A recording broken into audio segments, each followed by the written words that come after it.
Due to the increasing number of turbocharged vehicles on the road these days, the automotive technician needs to be aware of what causes faults within these systems.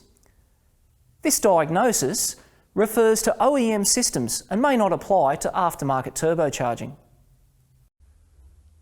The position of the turbocharger wastegate valve is generally controlled by the engine control module, or ECM. The ECM uses a turbocharger control solenoid and a boost pressure sensor to control the turbocharger wastegate. The ECM uses PWM on the control circuit to activate the solenoid valve. The turbocharger pressure sensor responds to pressure changes in the intake manifold. The pressure changes occur based on engine load and turbocharger boost. The engine control module supplies 5 volts and a low reference to the turbocharger pressure sensor. The turbocharger pressure sensor provides a signal to the ECM, which is relative to the pressure changes in the manifold. Underboost ETCs will be logged when the ECM determines that the actual boost pressure is lower than the desired range for a predetermined time. The check engine light will be illuminated, and the ECM may command a low power or limp mode for engine protection. We need to look for any reason the ECM cannot control boost pressure to its specified limits. Non-OEM wheels, exhaust systems, modified intake systems, and piggyback controllers may cause these faults. When diagnosing, check for the presence of any aftermarket equipment. It may be necessary to check the vehicle's freeze frame data to help reproduce the conditions at the time of the fault.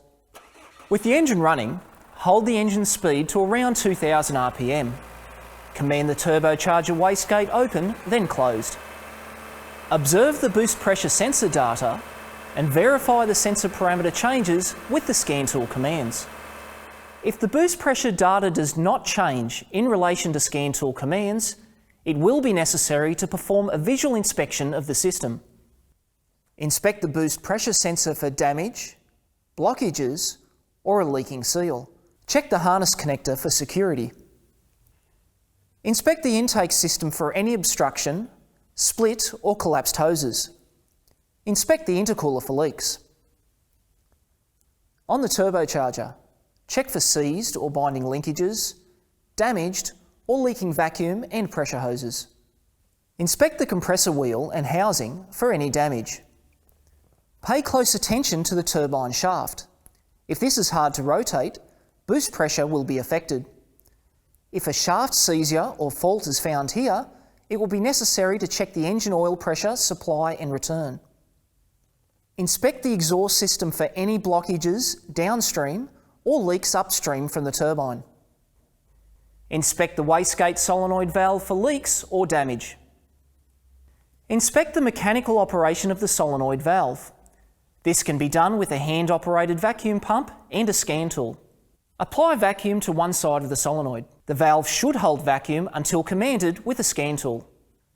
When activated, you should be able to hear the solenoid operating and see the vacuum decreasing. Underboost codes on a wastegate turbocharger may be caused by a faulty solenoid or solenoid-controlled circuit.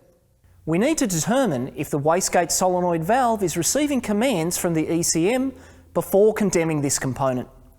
Let's test the electrical circuit now.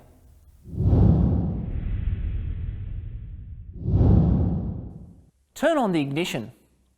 With the meter set on volts and one lead connected to ground, back probe each terminal of the solenoid.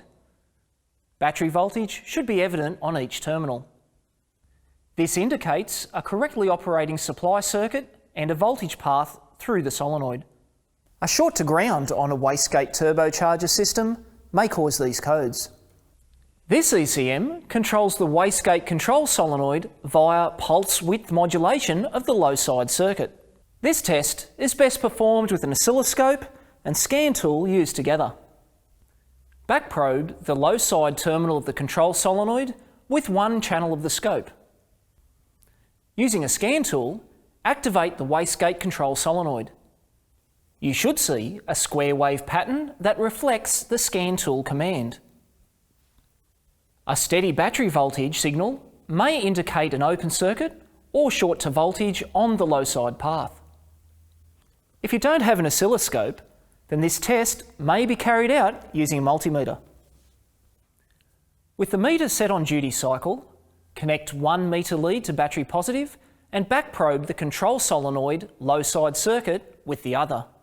Using a scan tool, command the wastegate control solenoid to maximum and back to minimum. The meter should reflect the scan tool command. To test for a short to ground, connect the meter, set on volts, between battery positive and the control terminal in the solenoid harness connector. The meter should display 0 volts. If there is any reading other than this, disconnect the ECM while monitoring the meter. If the meter still displayed a voltage reading with the ECM disconnected, then the short to ground is in the harness. If the meter displayed 0 volts with the ECM disconnected, then the short to ground is in the ECM or a circuit from the ECM. To isolate the short to ground, test for continuity between the solenoid control circuit terminal and every other terminal in the ECM. If the meter displays an open circuit here, then the fault is in the ECM. Once repaired, perform the drive cycle for that DTC and recheck for fault codes. Always test and confirm your diagnosis before replacing any parts. Remember, a well-trained technician is a skilled technician. Thanks for watching.